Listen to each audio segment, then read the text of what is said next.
I didn't get to say goodbye to him. This is all I have. Michelle Mooring lost her father in September, and starting July 1st, she may not even be able to visit the Navy and Air Force veteran's grave. The state budget would shut the gates of the Eastern Carolina State Veterans Cemetery, eliminating all 5 employees' positions and the money to operate the cemetery. We're not going to be able to put flowers here. We're not going to be able to come and just talk or say Happy Father's Day. If the cemetery closes, what message would that send to the veterans and their families out there? I think it would send a message that we don't value veterans as much as we say. Larry Hall is Secretary of the Department of Military and Veterans Affairs. What reasoning have you received from lawmakers about why this was taken out of the budget?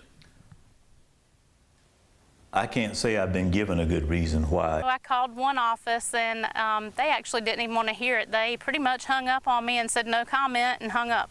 This is one of 4 veteran cemeteries in North Carolina. Hall says this one is being hit by the budget because it's the newest one, built back in 2015. But he says those other ones could be impacted as well if this one closes. The state would have to pay back a $5 million federal grant used to build the cemetery. The federal government could take the money from the proceeds at other state cemeteries. And Hall says the state could possibly miss out on future grants. How confident are you that this will be fixed in time? I am hopeful, let me say it that way. If it means walking over that gate or around that gate, people are going to come. This is their family.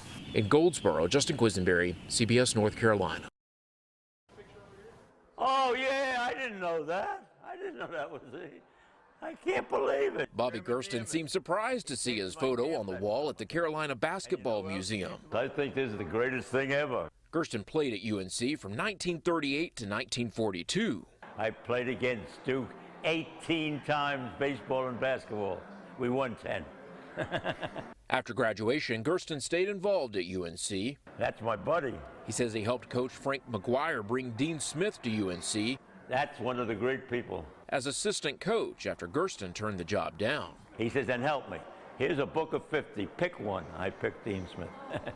And he takes credit for keeping Dean Smith after a tough first season. And I begged him to give him another year, and he won 20 games.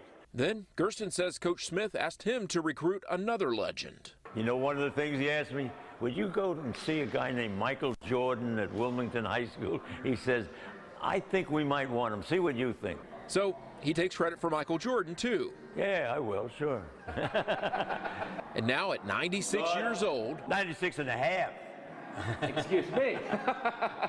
Gersten remains active. I like to run for better health. Right. UNC's oldest living athlete exercises at the gym every day, swims twice a week, and plays tennis 4 times a week. If you play a lot, you don't eat too much, you don't drink too much, and never smoke. Mr. Gersten will use his enthusiasm and his energy to lead a Final Four pep rally and parade Saturday. It starts here at the Old Well at noon. In Chapel Hill, Justin Quesinberry, CBS North Carolina. It's a relic. It's a memorial. The basic original fabric of the building is still there. It just needs some TLC.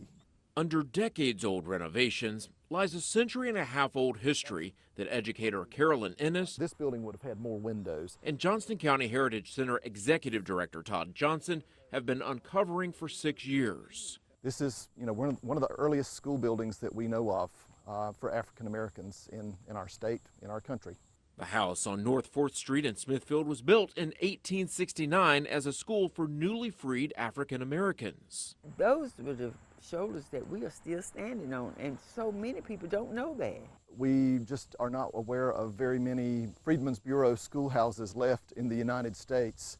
We're not aware of another one left in North Carolina. Adele Brewer came from Connecticut from the American Missionary Association to teach. She described the new schoolhouse in a letter. It says the building is 24 feet by 48, has 14 windows, and is divided into 2 parts by sliding doors. It likely served as Johnston County's first integrated school until the state took it over in the 1870s and operated it until 1913.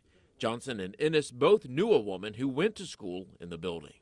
Apparently it looks similar to this. So if it's restored, that's what it would look like. Until the 1880s, it sat 2 doors down from where Ennis's church, First Missionary Baptist, sits today, and it was likely once used as the congregation's meeting place. it set the tone. It started the roots of our education. The house is owned by multiple heirs and is now on the market. We realized that it might be in jeopardy. We needed to start thinking about a plan for preserving it. Johnson says he hopes that some type of private entity can acquire the house and move it a few blocks away to where I'm standing right here. It's a town park, and it's located right across the street from an African-American cemetery where several teachers and students from that school are buried. It can look like a school again, I think. I think we need to know the past in order to appreciate the present. In Smithville, Justin Quesinberry, CBS North Carolina. 1, 2, and. Take note. 17-year-old Griffin Ross will school you on jazz. You got to deal with all sorts of emotions. You know, there's romance involved. There's like bare human nature involved with this stuff. This stuff, the original American art form, may even hold the key to understanding democracy itself, according to the Cedar Ridge High senior. When you play jazz music, you have all the responsibilities of being a citizen. That's what jazz music teaches you, how to be a good citizen, you know? Because like when you're in jazz music, you know, it's about a soloist, you know, there's individuality. Griffin's individual talent struck a chord with the Grammy Foundation, which selected him as one of 32 high schoolers from across the U.S. to participate in its Grammy camp. They'll record an album, play at various Grammy events, attend the awards, and perform at the after party. Griffin's audition landed him one of the 2 tenor saxophone spots.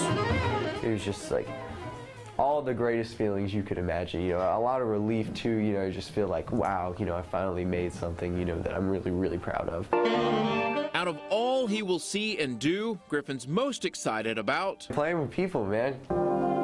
Despite the competition to snag a seat, there's something harmonious about their camaraderie. It's not what you think, you know, it's not like I'm trying to go there, you know, I'm looking at him, you know, trying to cut him. Like, I'm gonna try to cut him, but, you know, like, we're bros afterwards. This is the high note in his 7-year music career, one that he tried for last year. And especially to have so many roadblocks and have so many times be told no, you know, it's easy to just give up and be like, it's too hard, and he just, you know, propelled him to work harder. You don't have to be the best at it, but the fact that you took the time to learn it, really learn it and check it out, you know, there's a sense of pride. I mean, this teaches you everything about life when you learn music. That spirit could continue his crescendo of success. He's got that sort of drive that I think he's just going to keep pushing and pushing and pushing until there's really nowhere left to go. The director of bands at Cedar Ridge says Griffin's solo act makes the band better as a whole. He gets them listening to things differently, and he gets them interpreting things differently and thinking about things differently. I'd like to be an advocate for the arts. You know, I'd like to, because I think that this can change people. This is going to help, you know, hopefully help people see that, you know, we mean business when it comes to music education and jazz education in North Carolina, because kids like Griffin are getting out there and, you know, making a name for themselves. In Hillsborough, Justin Quesinberry, CBS North Carolina.